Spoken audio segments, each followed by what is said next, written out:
Hello, my name is Mace Miller. I'm a sophomore at Ohio University School of Music, and I'm double majoring in saxophone performance and music education with an instrumental emphasis.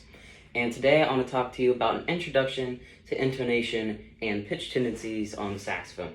So this will apply to all saxophones, and I want to start here today with tendencies that we might not think of. So intonation is basically you have a note, and whether it's going to be sharp or flat, and the tendency of that pitch. So first we're going to talk about what happens with dynamics. Now this might not be something you've ever thought about, but now that we're in a high school level, we're at a collegiate level, we're sitting on these whole notes, and we know that we want to shape them. We know that we want to perhaps put a crescendo through it, or crescendo and decrescendo like a hairpin dynamic, or decrescendo, crescendo. We just don't want to sit on that note. So obviously we're going to do our dynamic contrast, but what happens to that consistent pitch when we are contrasting dynamically? So if we want to decrescendo, we're going to notice that something happens to that pitch. And I'm going to pull up my tuning here for you to watch. So I'm going to play my F sharp here for you. Actually, we'll put it at a G. I'm going to play my high G sharp, or yes, G sharp is fine.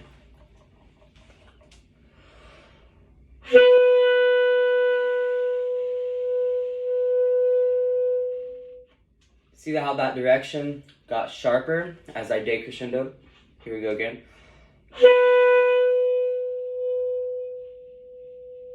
Especially there towards the end, your ear could probably even pick that up. It got very, very sharp. All right, so how can we fix that?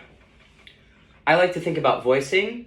There are a lot of videos on voicing. I don't have a lot of time today to talk to you about voicing, but I prefer like a tongue voicing because it's a small adjustment that can really help that a lot. So I'm just going to do some voicing here with my tongue, and we can hear the difference.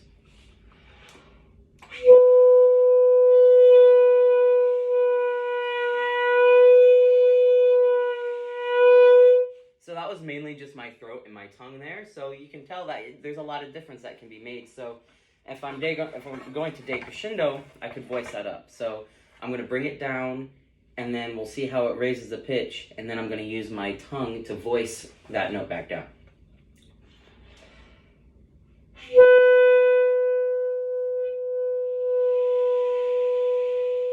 See, I was able to bring it back down, and I landed right where I needed to be. Now, the opposite happens when we crescendo. So if we're going to sit on that pitch, you could probably hear there, that pitch definitely went down. If I change nothing with my embouchure or my voicing, that pitch is going to go lower. We're going to get flat as we crescendo. So let's get a look at that. Let's see what happens.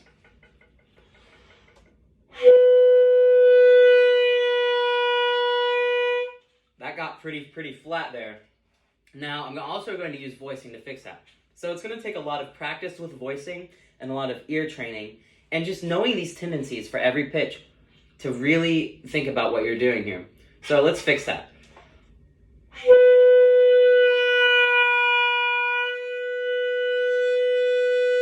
I was able to stay at that high forte while bringing it back down right center to the B where it needs to be, or G sharp on alto. So there's a way you can fix your dynamics. You really have to think about, oh, if I'm going to crescendo, especially as a section, everyone needs to listen in and make sure that we're fixing that intonation air. Or especially in a quartet, if you're sitting and you're the only voice, you need to be able to be with each other. So you don't want a really sharp interval when you need to, make a certain chord. You really have to think about what you're doing now. So I suggest doing long tones or practicing your voicing with a tuner, and you can really see where these pitches go. Now, I'm also going to talk to you about different registers and where they tend to go. So we're going to use our bass line is going to be a middle C, a C in the middle of the staff, just your second finger. And when I'm talking about the lower register or octave, I'm going to talk about everything below that. And when I talk about the upper register or octave, I'm going to talk about everything up here with the octave key above that middle C. So what do we think is going to happen when I play below that middle C, anything lower? I'm going to pull my tuner out here. And before I play, I want you to take a guess about what's going to happen when I play that lower register. All right, here we go. I'm going to start on C, I'm going to go to down, and I'm not going to change any voicing again. We're just going to see what's happening here.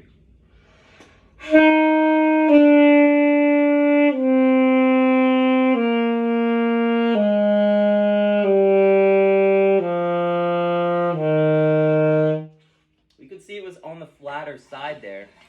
So everything below that C, even that C, is going to be a little flat. So we need to think again to bring that up. So I'm just going to do some corrections here. We're going to watch that happen.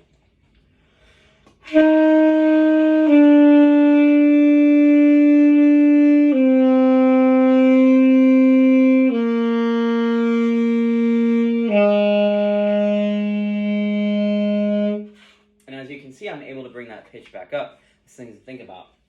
Now, on the other hand, what do we think is going to happen in the upper register, in that upper octave, anything above that middle C? Here we go.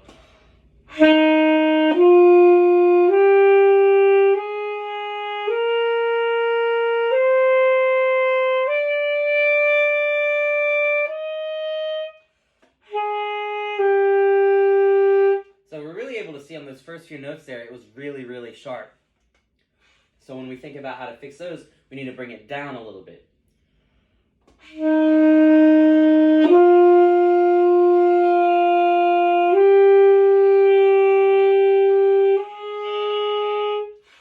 So from that E to the F that I played there, the last two notes, I already knew, I was already kind of set voicing-wise, and so I was able to kind of go with no issues with that F there. So if I fix my E, and then with voicing-wise, and play that F, we'll see that F is already there. So I'm going to fix the E, and then I'm going to play that F fixed where I fixed that E. So it should be okay.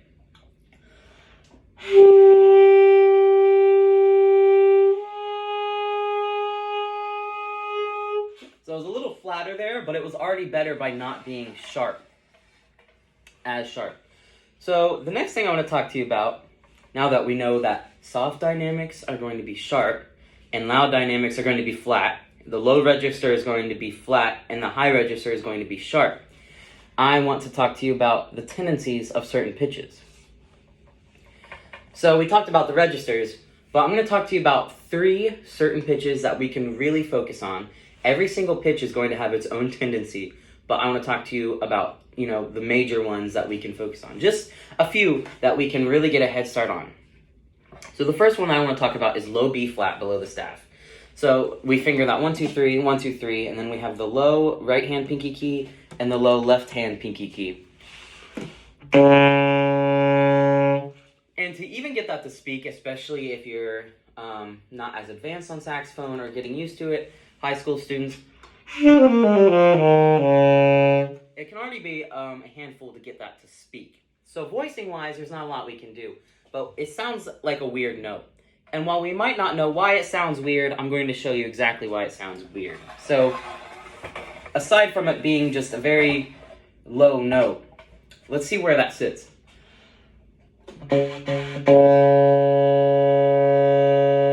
We're pretty sharp. So, because it's kind of hard to fix voicing when you're that low without, not being able to speak or play the note at all, they create these things called tone fillers or saxophone mutes. And that's not really what you think about when you hear mute. You might think of a brass mute. But this is going to correct that low B flat. So what happens is B flat, low B flat, is the only note that is affected by closing, you're closing the whole saxophone. You're closing the whole tube. So not a lot of the other notes are going to be affected by putting something in the bell because it's only affecting where all the sound is coming out, and it's all coming out here. So a tone filler, let me talk about this real quick. It's at full usage when it is flush with the bell, and when you put it vertically, it's not, not all the sound is going to hit that. So that's least use is when it's vertical, and most use is when it's flush and horizontal. So my B flat isn't really too bad, so I'm going to start with it vertical, and we're going to see what happens to our B flat. We're already going to see a difference here, but we might need some adjusting.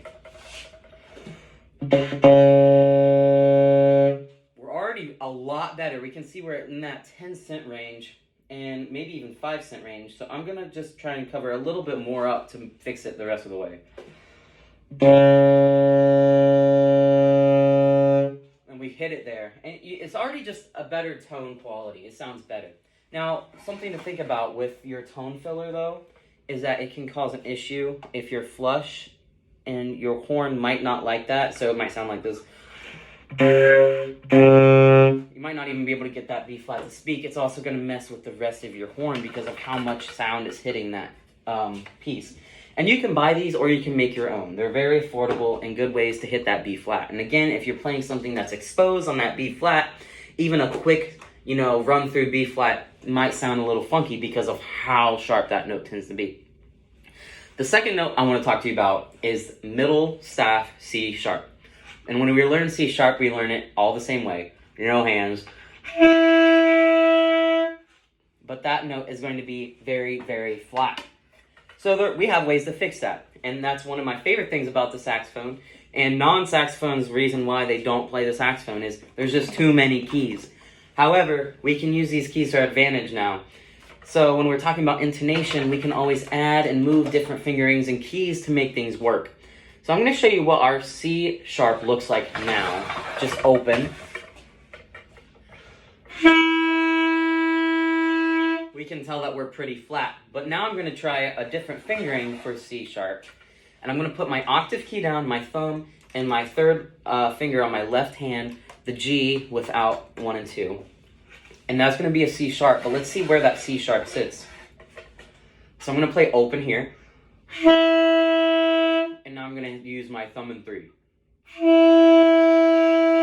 We could see it was brought up quite a bit. And if I voice that little bit rest of the way, we're going to get a perfect C sharp there. Now that we fixed middle C sharp, we might be thinking, okay, the other C sharp is still open. But now I can't use that thumb 3 because our octave key is used for the lower register. I can't really go up with that fingering. So here's our higher C sharp. That's actually going to be sharp because it's in that upper register. But it's still not right. So let's see where that's sitting. That's pretty sharp. Now, I'm going to use our keys again. I'm going to put my right hand down, just 1, 2, and 3. And I'm going to close it. So there's less holes for the sound to get out of. It's going to be a little flatter. Here's our open. And here's our 1, 2, and 3.